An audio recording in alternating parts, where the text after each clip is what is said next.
Welcome back to another episode of Analyst Hour. I am Andrew Regan, your host, joined in the studio with my co-host, Michael Goldsmith, and we have a third guy in the studio. We have Dan Gerges, ASL veteran. Dan, it is such a pleasure to have you. You are the only ASL player to get drafted in the first, second, and third round. You got many accolades. It's almost about time we got you in here. Nonetheless, let's get things kicked off. We just came out of the ASL draft. We now have our teams. We're excited to get things going. We also had a huge headline that the start of the ASL is going to be delayed 1 week. That gives teams, time to plan, condition, and practice. So we're expecting their best foot forward come May 19th. With that said, Dan, you're our guest. I just would love to hear, a little bit about yourself. For those who don't know you, haven't been following the league too long, tell us a little bit about yourself, and then I would love to hear your initial thoughts of the draft, just super high level. Sure. First off, it's a pleasure being here. Thank you for having me, Andrew and Mike. I've always wanted to be on this show. Just couldn't get the timing in correct. So I'm glad I'm here.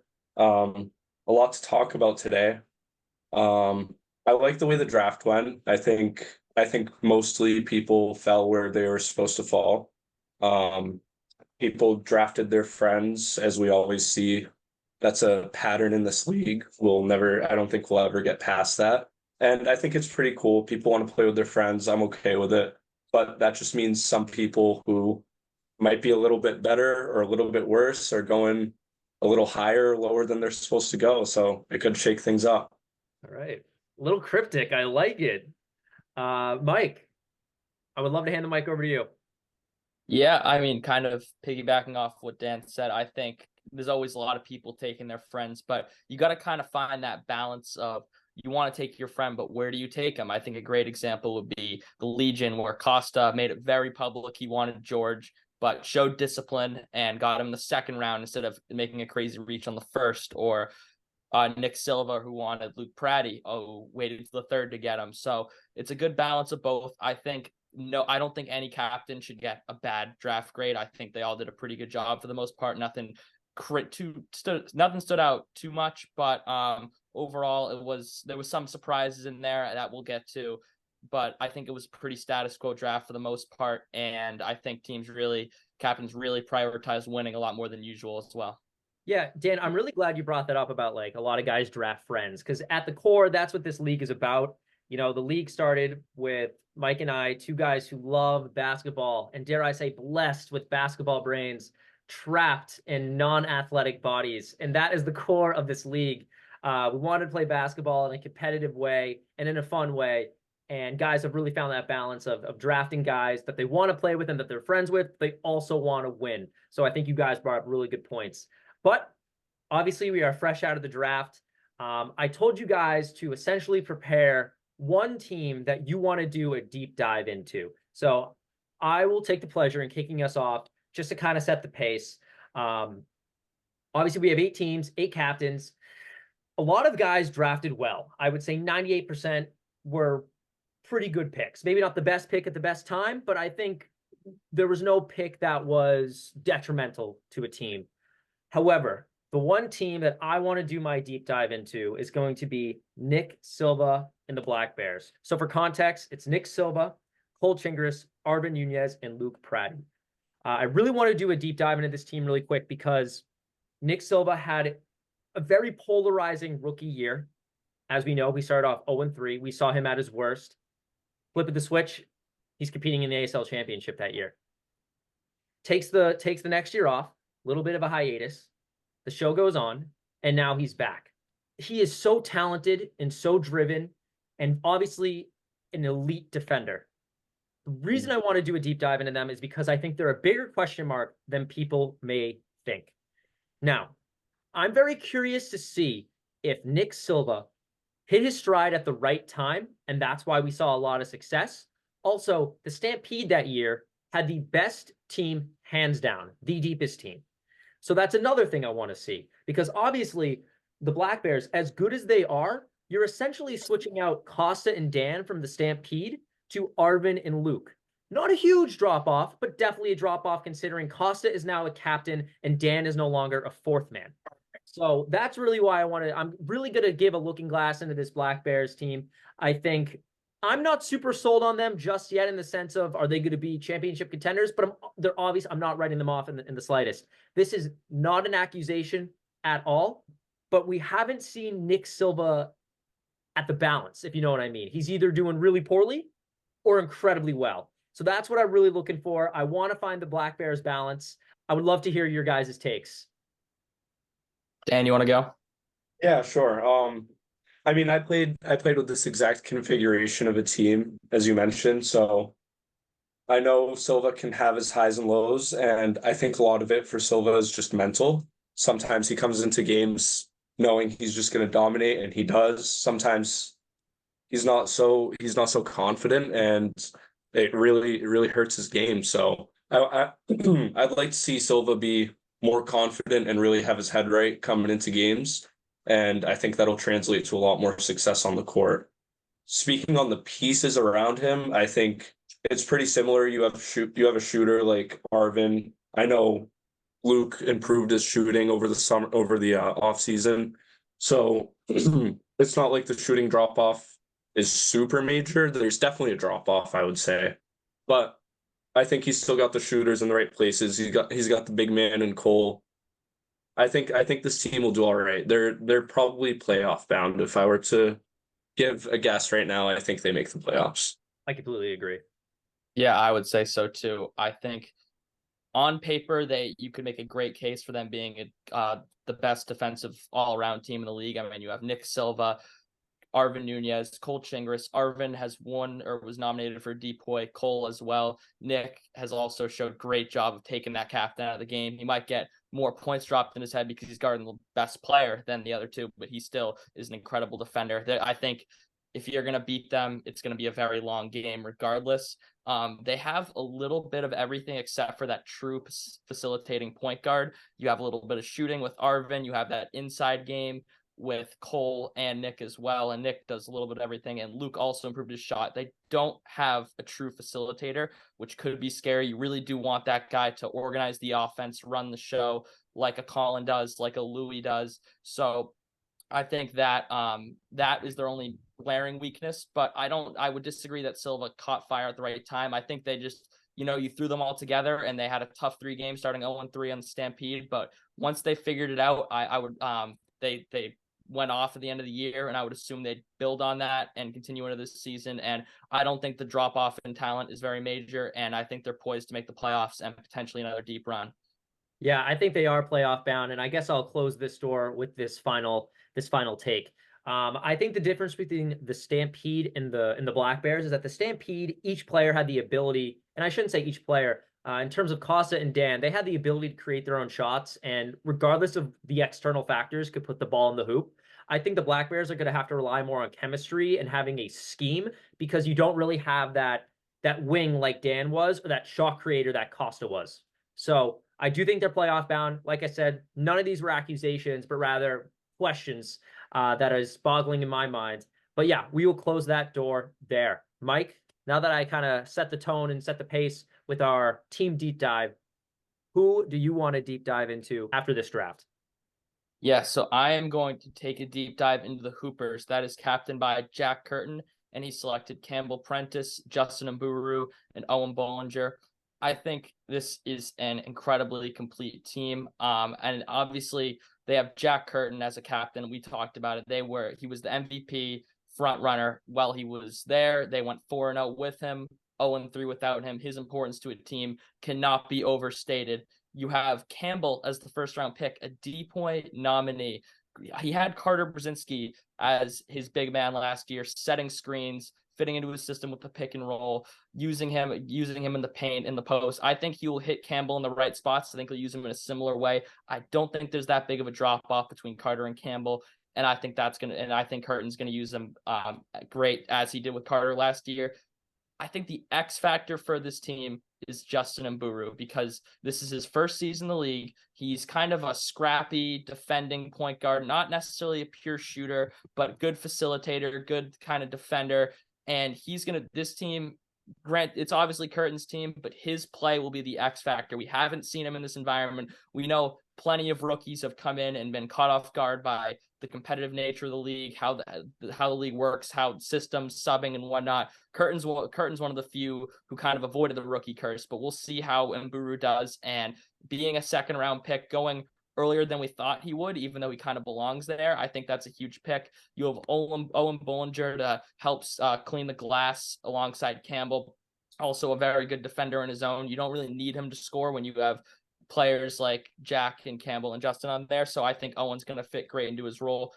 I would argue this team has the potential to be the best perimeter defensive team, with Jack being an excellent perimeter defender, Justin being an excellent perimeter defender, and Campbell can really guard 1 through 5.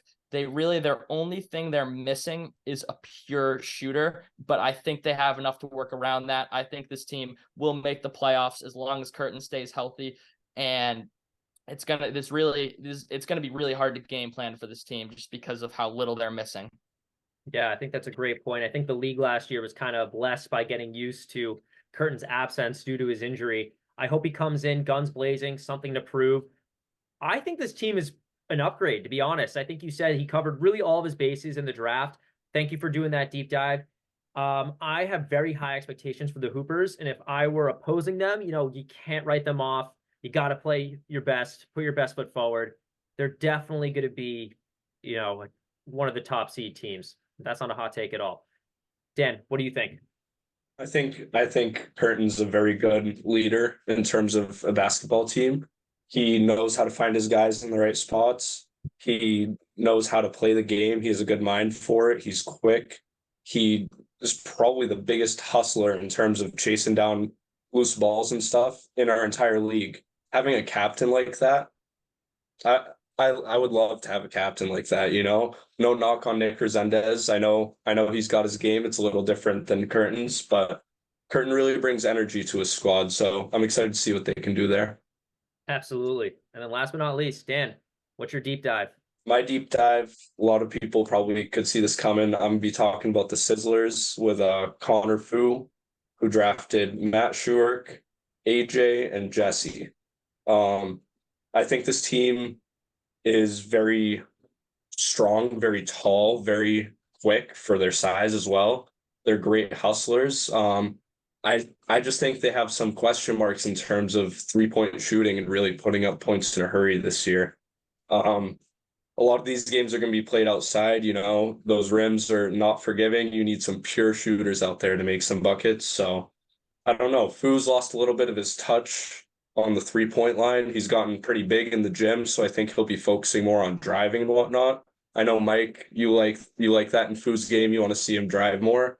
I just think there can't be a championship team without the 3-point shooting in our league. I think it's too big of a part of basketball today, and it's definitely a big part of the ASL. What do you guys think? Yeah, I've always been a big advocate for they should take their foot off the gas when it comes to shooting. I think they are very trigger happy because Shu and Fu are just in shape. They often just play catch themselves off the backboard when they're missing threes. It's kind of the gift that keeps on giving with them. I would love to see Connor Fu prioritize the drive and inside scoring. He says, especially because I think he has the best first step in the league. And then another thing that really scares me with the Sizzlers is I think they have the best defensive team in the league. I take the Jesse Finn with a grain of salt just because I have not seen him play. I understand he's a 6'2" rebounder. That's really all I know. But between AJ, Schuerk, and Fu, each one of those guys can eliminate the best player on the floor, and it's scary that they're on the same team because they're probably defensively going to eliminate the guy who's standing in front of them. So it sounds like we're on the same page, and it's the offense, their offense, and their mindset is going to be the X factor in terms of their success or failures. Definitely. If they live and die by the 3 this year, they always die by it. They're gonna die. They're not living off. I'll tell you that much. Yeah, it could be a blessing in disguise, as we mentioned. We have talked about how rough their shot selection was at times last year and how it kind of was a detriment to them. I think what is one of the scary things about the Sizzlers is, Dan, you missed what, 5 games last year? They're essentially going from Luke Pratty to AJ Clark, and that isn't a knock on Luke, more praise to AJ. When you have that, and obviously you have Jesse off the bench too as another rebounder for him, but when you go from Luke to from a starting lineup of Connor, Matt, and Luke to Connor, Matt, and AJ, that changes a lot. I think they are going to be a better team, but at the same time, having Connor Fu as your only 3-point shooter is scary. He is a good 3-point shooter, but if you smother him, there's not going to be many other options that you're really going to be scared of from beyond the arc there, which definitely I think other teams did a better job covering that base. I do still think Connor did the best he could have in the draft, given his positions, given it was left, but they definitely should make the playoffs with this roster. But if the shooting, last year we said they shot too many threes. This year, the lack of threes may hold them back. So we'll see what happens. But it is encouraging that they're going to have to drive more regardless. Absolutely. And I guess I want to keep this theme going because the next homework assignment I gave you guys was to do headlines. So what I basically told Mike and Dan to do was go through each round in the latest draft and give me a newspaper headline. So in round 1, Dan, I know you wanted to talk about the Sizzlers. So what is your round 1 headline and what is the thought process behind it? My round 1 headline is sure. Lack of success in the past. Can we change the future? Now, I know this team was missing a key piece in the past, in me. I've missed a lot of games for them, and I'll put my hand up and say I'm sorry for that. But I don't know if this Connor and Schuark situation really is going to work out as good as they think. I think that Connor could have gotten somebody just a bit better at pick number 2. It's a very, very good pick in the draft. You got a lot of options. Taking Schuark, your best friend, who is also definitely one of the better guys in the draft pool, I will say. It's a great option, but I don't know if they can keep just going with that type of gameplay. Like I said, you're missing so much shooting this year. AJ, I know he's improved his shot a little bit. But really I'm focused on this first round pick, and I don't know if Schuark was the best he could have done. What do you guys think? I'm curious who left, who else was available that you think he could have taken that would have made the Sizzlers a better team this year? Because obviously Ryan was off the board as well. I know the person Costa took. I don't know him personally. I think his name's Louis, right? Galagani. Yeah. So I think I've heard he's a very, very, very sharp offensive player. And I assume if he has some basketball knowledge, he can play a little bit on the defensive end.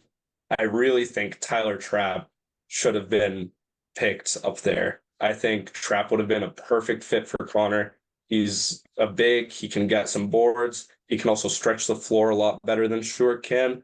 I'm not saying Trapp is better than Schuark, but I'm saying Trapp fits a lot better on this team. All right. Especially considering what they did in the second round with taking AJ, you still have some size and some rebounding that Trapp might give up compared to Schuark, but they're still probably the biggest team in the league with Trapp, Connor, and Schuark, right? I mean, Trapp, Connor, and AJ. Jesse and AJ. Yeah. Sizzlers have really been the hot topic these past few weeks just because the expectation and the potential Connor Fu holds alongside his team, and obviously the shortcomings have been there. I don't want to beat a dead horse. I pretty much like everything you say. I think if Shu and Fu can't figure it out this year, you got to jump ship. You can only do one thing so many times and expect different results. I'm not jumping ship on the Shu-Fu duo yet because I think it's been the play style that's killed them. But again, I don't want to run around in circles. I've said the same thing a million times every week. Mike, how about you? Yeah. I mean, I think you guys have covered everything. We've covered everything we can with that. I think if I were Connor Fu, I probably would have given it one more shot with Schuark, but at the same time, they definitely could have had a more dynamic offense taking Tyler Trapp or Louis Galagani in that spot. So I think they're going to have a good year, but time will tell if he made the right pick or not there. Yeah, they definitely are on an expiring tag right now. If it doesn't work out this year, you got to change the DNA. All right, Mike, you want to give us your round one headline? Yeah, and I think Dan's talk about Tyler Trapp segues great into my headline because my round one headline is Colin Kirkpatrick drafting Tyler Trapp in the first round solidifies his best team ever. So I went back and we looked at all of Colin Kirkpatrick's round one draft picks. He first drafted Sarang Navkal for the Inferno. Then he drafted Carter Brzezinski for Caddyshack. Then Arvin Nunez for Super Pandas. And lastly, AJ Clark for Vikings. I think all those guys are great players, but I believe Tyler Trapp is a level ahead of all of them. I don't think Colin's ever played with the talent as good as Tyler Trapp in terms of having size. And how many guys in the league have size and stretch the floor? Not a ton. I think this is going to be an incredible offense for Colin. I think he finally has a piece that he could lean on that, you know what, maybe he could score 8 to 10 a game and he could still win. He has never been able to say that before in his career. He obviously did a good job scooping Andrew and Ian later on in the draft, but I think the headline in the first round is how he got such a great piece at 7. I don't know how he fell that far. Based on what I've heard.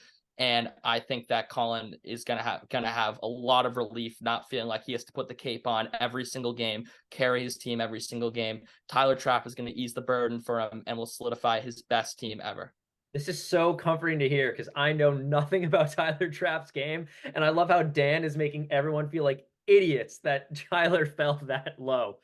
I mean, I gotta say, my knowledge is from I only saw him sub in that one game, and that I watched the tape.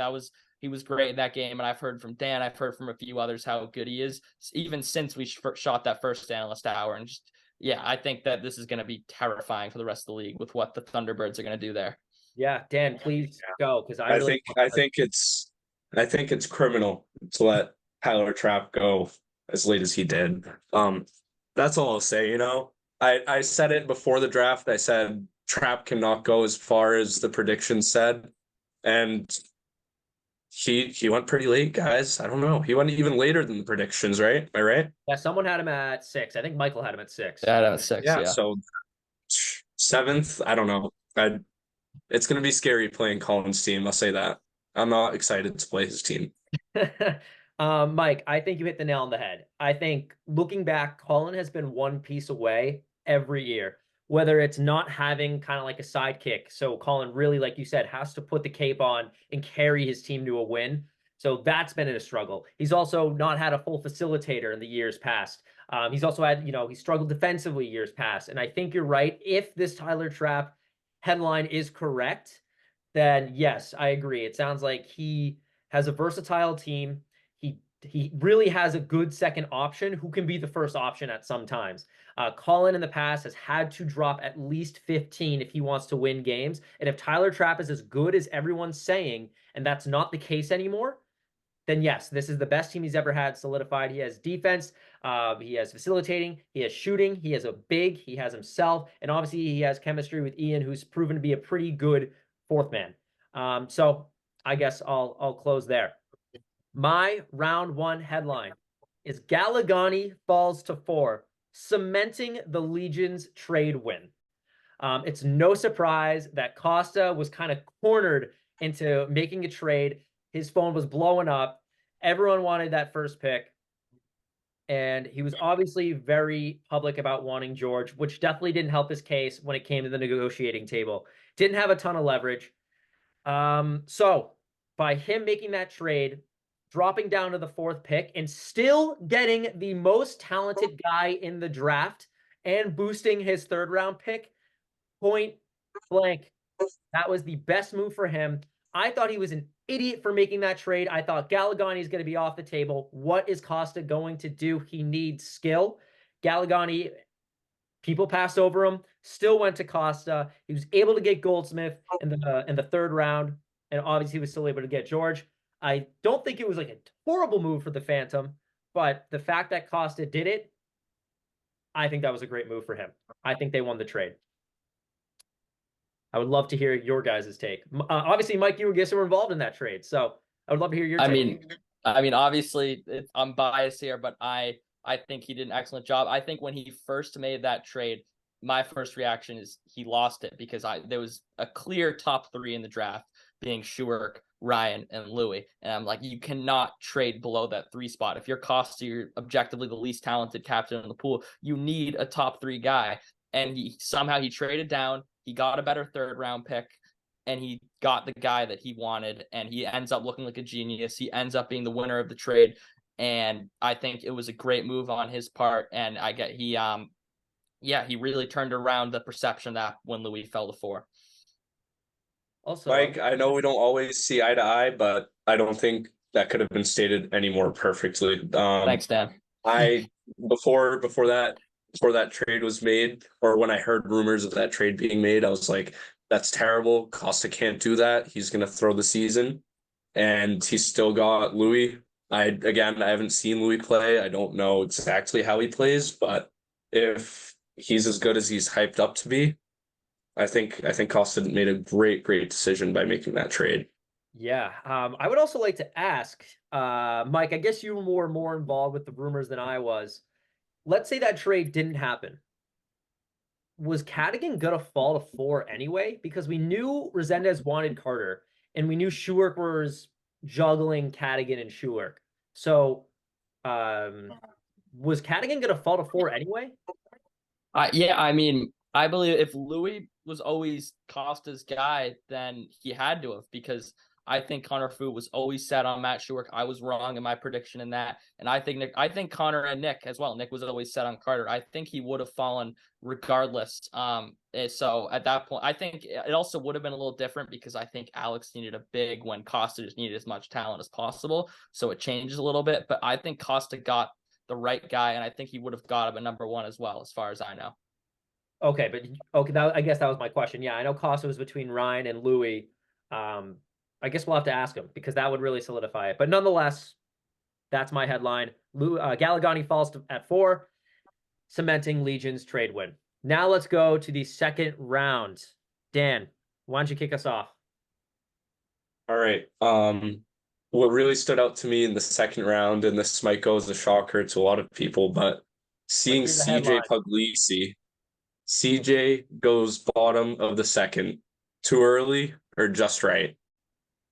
Now, a lot of people think CJ brings a lot of things to the court. I happen to play with him in the off season, and this isn't a shot at CJ. It might come off as a shot at CJ, so take it as you will, CJ, but I don't think you're a second round talent, bro. I don't think you I think he went too early, man. He could be just right. He could be just the right fit for Steve's team, but all he really brings in my eyes is pure size. Maybe that's all Steve needs. Maybe that's what he was thinking.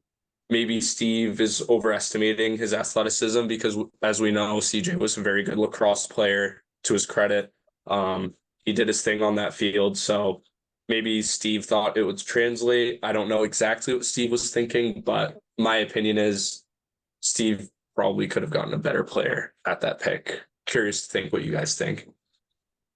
Again, I wish I could weigh in more. I wasn't too involved with CJ in the offseason with a few pickup games. I know he's kind of like a gentle giant. I know he's a lot bigger than he actually plays.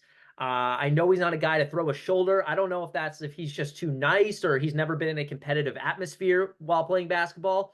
I don't know if he has that gene in him or not. That's just a long-winded way of saying that's a question mark for me. I'm not sure. Yeah, I mean, yeah, I played a few pickup games with him in the fall, and I am genuinely, to this point, still torn on if it's the right pick, because on one hand, there's not that much size left when you get to that territory. There really isn't, regardless of basketball skill or whatnot. You want someone with that frame where if you're Steve, you believe if you put him in the right spots on defense, and you naturally, when you're that big, you're going to be able to rebound. It does make sense in that regard.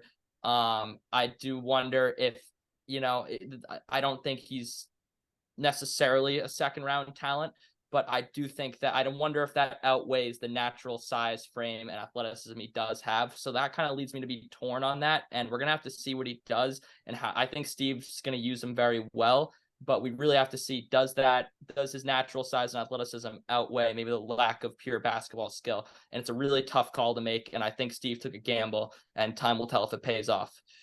Yeah, absolutely. I wonder if Steve is kind of in the market for guys who will just roll with the punches and let him do his thing. And if that's the case, then I guess that was the right play. But yeah, I think you guys covered it very well. Mike, why don't you give us your round two headline? All right, my round 2 headline is Sizzlers steal first round talent in AJ Clark in the second round. And I think AJ Clark, I'm proud to say I was the only analyst that had him falling that far. I had him being slept on, and that proved to be right. He truly does belong in the first round. Am I going to go through and say where he should have fallen and who he should have replaced? I can't put that right now, but the point is he is not the 12th best player in the draft class. And Connor looked at his board.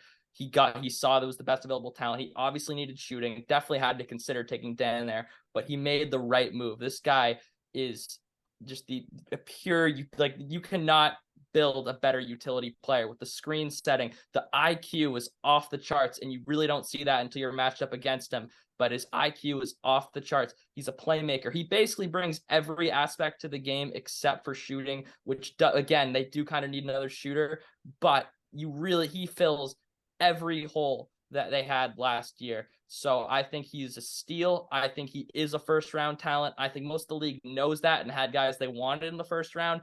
And I think he is going to bolster the Sizzlers team, as I said earlier, to a playoff run. All right. I would love to ask you. I agree. AJ is a first round talent, so much so that I had him going in the first round in my own mock draft. But you, Michael Goldsmith, if we were to pick AJ up and drop him in the first round, who are you taking out of the first round? That's a tough question. It really is, but I would have to say there's 2 guys that I would consider, either Campbell Prentice or Pat Archambault, and they're both borderline first round talents. If I were running a team, I would draft AJ over either of them. That's just my opinion. I also understood that when I was making my mock draft that obviously Steve has to run it again with Pat because, they've won 3 in a row and Colin snatched AJ. I do think AJ is slightly better than Campbell, but I think Curtin was looking at it from he needs just the bigger body as a whole, and I think Campbell has a few inches on AJ. But I think those 2 guys, I think AJ is better than both those guys. I'm not knocking them. They're both high. I think they both belong up in the second round, if anything. But I think AJ should have gone around 6, and instead he went at 10 to 12. So I think it's crazy. And I think he's going to prove a lot of people wrong. And I do not see AJ slip into the second round next season because that is a steal by Connor Fu. All right. Dan, what is your take there? Just say that I think Mike picked the wrong guys to replace in that first round. If I were to take someone out of that first round and drop AJ on that team, well, let's keep the team aside. Just drop AJ on a pick, right? Place him with a first round pick. I'd say Cole's got to go out of that first round. Oh, I forgot. No, you're right. Oh, fuck. You're totally right. I think AJ is definitely a much, much, much better offensive player. Cole might have a slight edge defensively, but AJ's still quick. He can guard every player on the court. I think Cole can get lost on islands in front of some quicker players, but he's got the shot blocking ability. So no real knock to Cole, but I think AJ just has that slight edge on offense. All right. Yeah, I just want to say I would throw Cole in there too. That's a great point. Okay. All right. My round 2 headline is Mburu at 6. Smart or dumb move? Going into the draft, we always said that Mburu is a second round talent that we thought was going to be taken in the third round. So we almost have a paradox here because obviously Mburu is a second round talent, but he was probably going to go in the third round. So by Curtin jumping on him in the second round, was it smart or dumb? My take is it was dumb. Curtin had an early third round pick where I was pretty sure he would have gone. Obviously, Colin is going to take in with the second pick in the third round. And I don't think Steven was in the market to play with any rookies in the third round. So he just wanted to get a guy who, he knows what he's going to get out of him. Meaning Curtin still could have got Mburu in the third round. Now, I don't know who he should have taken instead, but all in all, I think taking Mburu in the second round was a stupid pick, and he could have been more patient on him and got a, just as good or a better player with that second round pick. Do we have a trophy for most fouls in a season? I think Arvin probably holds that for last season. Is that right? Uh, I think Mburu's taking that crown this season. I think Mburu put double the fouls of any other player in the league this season. That's all I'm going to say about that. I think there was definitely a glaring player that would have taken over Mburu, and he is in the Zoom call. So Thanks, Dan. I appreciate it. Mike, what do you think? You think it was a smart or dumb move at taking Mburu at 6? Well, when my first thought was that it was a dumb move because he definitely, as I said, he could have gotten someone else in the second round and probably still got him in the third round. But looking back, who else would he have gotten in the second round? Obviously, he could have taken you there, Andrew. But at the same time, Mburu does have more size, and Curtin is one of the smaller captains. I think at this, I do think he could have got him later, but I don't necessarily know the talent that he would have gotten instead in the second round would be that glaring of a difference. So I'm not going to say it was a genius move taking him early, but it definitely wasn't dumb considering who was on the board. I think, Andrew, you're the only real argument that you should have gone over him. But besides that, I think you and Mburu are also pretty similar players. Maybe he's a little more physicality and you're more of a pure playmaker, but I think you guys are pretty similar. But it's just hard to say, oh, if he drafted this guy in the second round and got Mburu third, they'd be a way better team. You can't really say that, though he did take Mburu early. You are right on that. Yeah, I think you make a good point because I'm kind of like, is Curtin, Prentice, Puglisi, and Mburu like a much different team than Curtin, Prentice, Mburu, and Bollinger? Like, you're right. It's really not that big of a team. So while I think it was a dumb move, it doesn't sound like it was, it could have been, it could have gone a lot worse. So I think you're right. Yeah. Love the optimism, Mike. Now we're going to close things out with our third round headlines. Dan, what is your third round headline? I think Tyler Beraldi, round 3, steal, and Tyler Beraldi, absolute steal. I've always vouched for this guy. I think he's a hustler. He's probably like top 5 most in shape players in the league. A lot of people don't credit him enough for that. He can play the entire day in that hot sun, before and after games. He's putting up shots, running pickup, you know. I think to get Tyler in the third round, that's a big, big, big steal. And I think Steve did really well on that third round pick. I like that. Yeah, I'm not going to weigh in on this one because for the next segment, I do want to talk about Baraldi going to Steven in the third round. So, Mike, what do you think? I do. Yeah, I agree. I don't think Beraldi should have gone that much higher, but I think he's proved that he does not belong in the third round anymore. I mean, he swept most improved. And fourth man. He averaged 5 points a game, which is far more. I don't know who was in second place, but it wasn't close to that in terms of fourth man last season. So I think he's been slept on his whole career. And I think that this is the closest he's gotten to being drafted to where he deserves, and I can't say he should have gone too much higher, but at the same time, I think Steve Shaw should be very happy that Tyler fell that far and he was able to get him as his fourth man.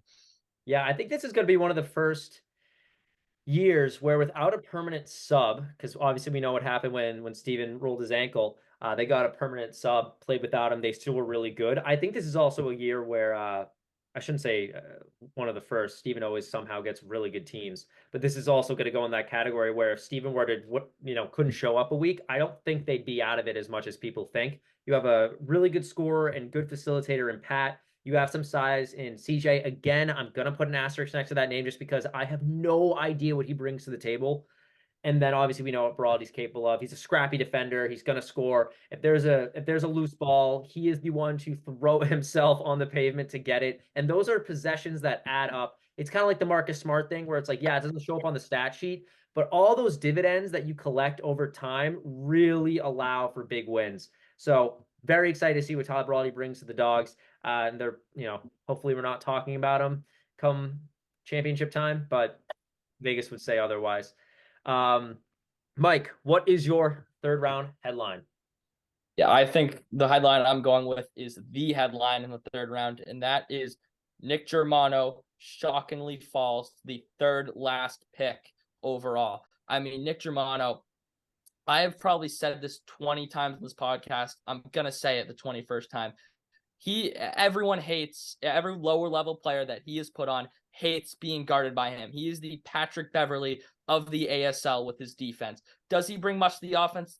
Does he bring much to the table on offense? No. Everyone knows that. But he is a great defender. He will take players. He can take second rounders of the game, even first rounders at time.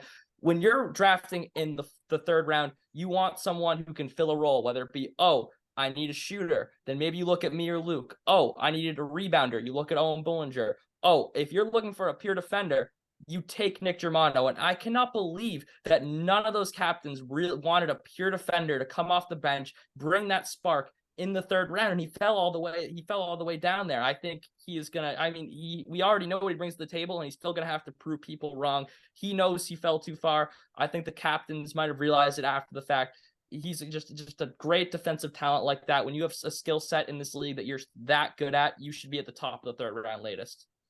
Dan, what do you think? It's a pleasure getting him that late on my squad in the third round. Man, it's gonna be nice coming off for a little breath of air and seeing Germano walk on there, because I don't think there's much more talent than Nick Germano brings in the third round, sorry. There's not many fourth men that are better than him, especially on the defensive end. I mean, getting a fourth man that can defend like that's gonna be really nice to have. I'm excited for that. Yeah. So obviously I was in the draft room, so I got to give these captains some slack. The draft went very quick, firing away. And it's not that no captain wanted Germano. They just didn't know he was still on the board. So come to the third last pick in the draft, Resendez goes, wait, who's left? And that is the first time in the entire draft that there was like a lull in the momentum. And I go, Stylos, Finn, who's the other one, Mike? And you didn't know it either. And then someone goes, oh, Germano. And everybody on that Zoom call was up in arms. What the hell? How did he drop that low? And I think it was a perfect storm, not only for Germano, but also for you guys and obviously Resendez with the Seabirds. There was one thing you guys needed, and it was defense. Obviously, you have a great athletic captain to lead the way. You have a big man who can get rebounds. They can give you a few blocks in the post as well. And then obviously shooting from Dan. There was one thing left. Who is that scrappy rebounder who can guard on the perimeter and inside need be? Somehow Germano was left on the board, and you guys took him at the right time. Or actually, not the right time, but you took him. And again, perfect storm. You guys covered all your bases, and We snagged them. Great squad. All right. My third round headline is, did the Sizzlers hit a gold mine with Finn at 7? Obviously, that is the second to last pick in the entire draft, and I would say it's very uncommon to see a 6'2" fit guy go at the second to last pick of the draft. Obviously, he's a rookie. Not many of us know what he really brings to the table, so I understand there's a lot of question marks with Jesse Finn, which is why I think this is a perfect headline. I think there is a chance that the Sizzlers hit a gold mine with Jesse Finn at 7. If he really brings to the table what it says he does, a scrappy rebounder who looks to get it to the best shooter possible. If you can get a facilitating big who can obviously hold his own defense-wise, I think that is great to have A, but especially in the third round coming off the bench, B. Mike, what do you think? Yeah, I agree. I think if Jesse Finn wasn't a rookie, he would be going a lot higher. I mean, you look at his build, he is far and away one of the, maybe Brawley competes with them, but those two are the best two in shape in the third round. He is in excellent shape. He's 6'2". Builds like that typically don't go in third round territory, let alone second last. And just that natural athleticism and fitness that you have, it's going to be a great spark off the bench, being able to clean the glass like he's capable of.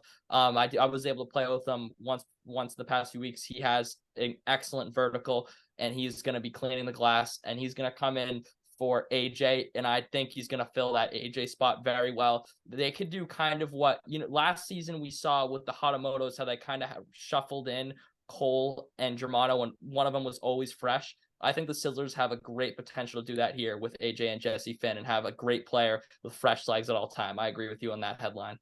All right, Dan, how about you? I think you guys are right on par with that. I like Jesse Finn. I think he could have gone earlier, and I'll have a lot more to say in a future segment, so I'm not going to say too much right now. All right, perfect. Now we can head over to the third and final segment of the show. I asked you guys to prepare a hot take and a way too early take. So while both are generally hot takes, one has a timeline, and obviously time will tell for both of these. So my hot take, and it breaks my heart to say it because I do believe it, is Beraldi is in the worst situation for his individual development as possible. He is at essentially the peak of his career in the sense of he's coming off of finally popping the bubble and getting his, the awards that he, in my opinion, deserved for a long time. I thought his medals and accolades were well overdue. So happy the league finally caught on. However, now he's going to Steve Shaw. It takes a special kind of person to fit into Steve Shaw's system, and his name is Pat Archambault, and that's pretty much it. Obviously AJ had a good year too, but Costa, a very talented shot creator, couldn't make it work. Tyler's in that same boat. He's not a guy who's super slick off ball, not really known for his defense or his facilitating. He needs to work when the ball is in his hands, and the ball is not going to be in his hands too often this year, especially coming off the bench for Stephen Shaw. It sucks. I hope I'm wrong, but I wouldn't be surprised if Beraldi's stock tanks this year, and none of it of which is his doing, but purely situational. That's my hot take. Mike, what's yours? Oh, are we not gonna? I mean, I just want to first throw out. I think you're completely right. I think the reason that Beraldi finally got all that recognition was because of how well the Spartans used him, how he fit into their system, how he was able to get so many shots a game in comparison to most fourth men, and he capitalized on them. And when you're on a team with Steve Shaw and Pat Arsh, and they've been doing this for years, and they've won 3 in a row, they're a dynasty now. They've won 3 years in a row. It's tough to come into a dynasty like that and really, have the ball in your hands that much and impact the game that much. And I do agree that it's going to be a tough transition for Beraldi. What do you think, Dan? Think it's going to be hard for Beraldi to shine on a team full of stars, Pat and Steve are a big 1-2 duo. They love to play together. They're always passing the ball to each other, and they know where they are on the court at all times. They can get the ball to each other at just the right times, set up all that offense. I think they're completely taken care of offensively. And Beraldi's offense is just going to be, I think it's going to be muzzled this year. I don't think we're going to see him put up nearly as many shots. And if he does, I wouldn't be surprised to see Steve send him right to the bench. Yeah, I mean, I know they don't make it feel like this, but as a spectator, I could see it. Like, it's the Steve and Pat show, and you're lucky enough to be along for the ride for that year. And again, that's not them intentionally doing that. It's just the way they play because they just get each other so well. Beraldi is a far from complacent offensive player. He wants his shots. He thinks he deserves them. I think he deserves them. And unfortunately, I think we're gonna kind of have like a north and north or a south and south. I mean, it's not gonna fit like a puzzle piece. And it breaks my heart to say. But Mike, what's your hot take? My hot take is that despite the drop off in talent this year, the fixing of the draft will make it so that this will be the toughest season for Colin and Steve to just run through the league. I know I mentioned earlier that Colin has the best team he ever has. However, last season, we lost talents like Nick Zelanskis, Ian Chowdhury, Rishi Srinivasan, Alex Trottier. That being said, the increased talent among the captains, bringing back Nick Silva, as well as the growth of the middle class, is going to make it very hard, much harder for Colin and Steve to run through this league. I think you're going to be able to double team those guys, and those guys now, they have later second round picks like Steve Shaw with CJ, Colin with you. You can double team both those guys and if you allow either you or CJ to beat them in that case, or the fourth men, it's going to be a lot harder than when they were running with talent at the top of the second round. So I think it's going to be a much more difficult season for both of them, despite them doing really well in the draft and Colin scooping Tyler Trapp. I think that they are not going to be able to run through the league as they always have. Dan, what do you think? Yeah, I don't think they're gonna be able to run through the league. I think they're definitely the best two captains by a landslide. Um, I I honestly am interested to see how teams compete with Steve and Colin defensively this year. Um, it's very tough to guard them when I'm put in those situations. I'm always calling for that double. So um, yeah, it'll be fun to see. I think the league got deeper in terms of defense this year for sure. There's some bigger guys out there this year.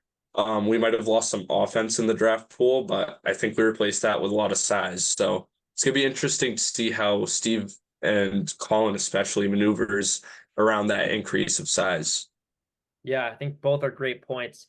Obviously, the growth of the middle class has been great for kind of everyone. There's no longer like a huge drop off. Like in the past, like it was like pick 6 to pick 7 was a huge drop off, and it just got worse there. I think we're a little bit like, the top 1 to 3, and then the drop off, and then the drop off from like pick 5 to pick 17, it really isn't that big.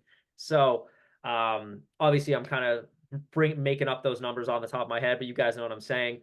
With that said, I agree. I think Colin and Steven are going to either have to plan a little bit better, or they're going to be breaking, they're going to be exercising themselves, putting a little bit more mileage on themselves to get that win. So I think that's a great point, Mike. Dan, what is your hot take? My hot take, and seems it's not so hot anymore because everybody seems to agree with me already, but Tyler Trapp will be a top 3 draftee talent this year. He went very late. I know we touched on how far he fell in the draft.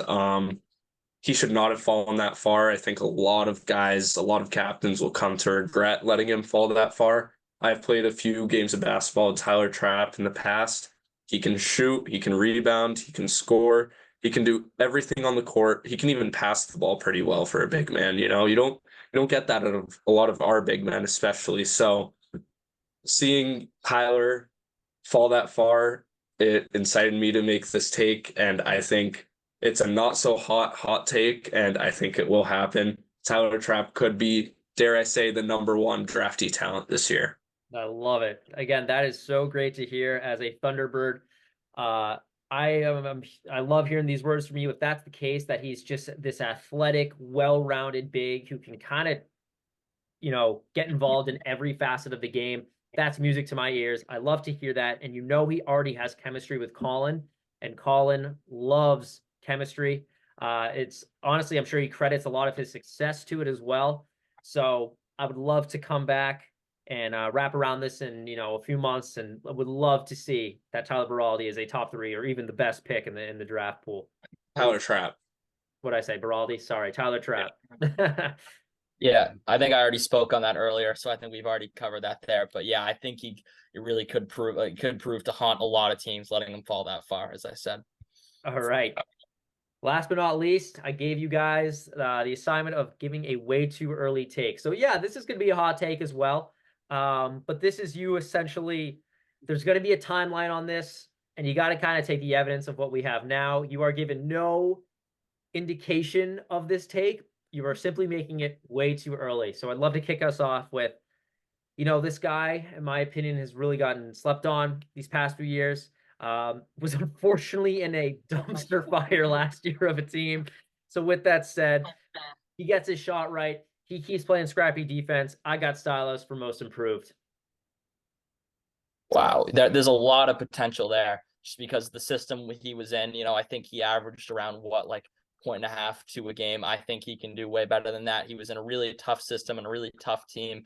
Didn't get a ton of minutes at the beginning of the season. I think that's a great value pick. If we had lines for all these and I was recommending to take a line on most improved, I'd say you can get great value on Pete Stylos, whatever that line would be. All right. I'd like to say that I know Pete has been working in the off season. He's been putting up shots, and I'm very, very excited to see what he can do from that 3-point line this season. We know he can be scrappy. He's got to get that quickness and agility up a little bit. I think he's worked on that as well. I think your take is pretty good. All I like right. it. Thank you. Dan, what's your way too early take? My way too early take is rookie of the year, Jesse Finn. He's gonna win it. He's gonna get those rebounds. He's gonna get those hustle points. He's gonna be a way, way, way bigger piece than anybody had possibly imagined. He might not be the most talented rookie at face value, but what he brings to his squad, I think, will elevate him to that rookie of the year status. Give me Jesse Finn, rookie of the year. Let's get it. I love it. I mean, I have to say, it kind of contradicts about the Tyler Trapp, who is a rookie, supposed to be the best draftee. Oh, And now we're saying Jesse Finn is rookie of the year. So I think oh, I what will completely have to forgot happen, that Tyler was yeah. a rookie. So I think what will have to happen is Tyler will have to show a lot of value, but underperform statistically. And then Jesse Finn will have to put in a lot of value, but also back it up statistically to get that vote for rookie of the year. It's Yeah. possible. It's possible. It's a way too Kind of early. don't like my way too early take anymore, but I'm giving Jesse his flowers. I think he can do it still. I love it. Mike. Yeah, for my way too early take, I'm going to take a team to miss the postseason, and that is going to be the Phantom. I think, obviously, you have Alex Pisacreta and Ryan Cadigan. Terrifying duo, right? Guess how many points they averaged combined last season? Combined? 14 points. Yeah, it's 14.7. That means you need 6.3 points out of Dennis Tavares and Pete Stylos. Neither of them had great scoring seasons last year. Dennis is an excellent defender, and Pete has put in a ton of work on his shot and could win most improved. But you're telling me you're going to need over 6 a game from them to get to 21 just based on last season? It could be some trouble. I think Ryan is an excellent post player, but his shot has fallen off statistically over the past few years. They don't have a pure shooter. And I think that the shooting's going to really hurt them if Ryan doesn't get it back, which he absolutely will. He absolutely could. He has had it in the past, but he's really transformed to a post player. Pisacreta is a pure slasher, does shoot the three once in a while, and obviously Dennis is just a top 5 defender in the draft who can he can put the ball in the hoop, but he's not really known for his offensive skill set. I think you're going to be asking for a lot out of those last 2 guys named Dennis and Pete, getting over 6 a game based on last season. The shooting, as I said, is going to be tough. And for that reason, I have the Phantom missing the postseason this year. Wow. I check plus. I mean, you really did your homework. Love that you brought the stats into it. We always talk about how important the 3-ball is in street ball because obviously in the NBA it's 2s and 3s, but now you have a shot that essentially doubles the value of another. So Pisacreta's big downfall is that he has to put the ball in the hoop a lot more times than a shooting captain or a shooting team because he doesn't really have that shooting forte. Obviously he could do it, but I think he has a lot more faith in putting that ball in the hoop 21 times with his left hand. Obviously, you bring up a good point that Ryan's shooting hasn't really been up to its potential or where we know it can be. And he's really been trying to hone his inside game, which again means they're going to have to put the ball in the hoop a lot more times. I love the take. I love that is a perfect way too early take. I love that you brought the stats to back it up. Check plus for me. Dan, what do you want to weigh in with? I don't know. I haven't seen Ryan play in a while, so I don't know if his shot has really fallen off all that much. I think he was a pretty good first overall pick. It's gonna be interesting to see what they can do. It's gonna be interesting to see, especially what those last 2 guys, as you touched on, Mike, Pete and Dennis, can do offensively. If their offensive games really improve this season, it's gonna be a scary team to play. If not, I think you might get a little sigh of relief playing this team. Oh, I don't I know. It love could it. be interesting. I love it. Guys, thank you so much for coming on. Dan, it was such a pleasure to have you. To those watching all around the world, we very much appreciate your viewership. And with that said, good night, guys. Thank you so much for watching.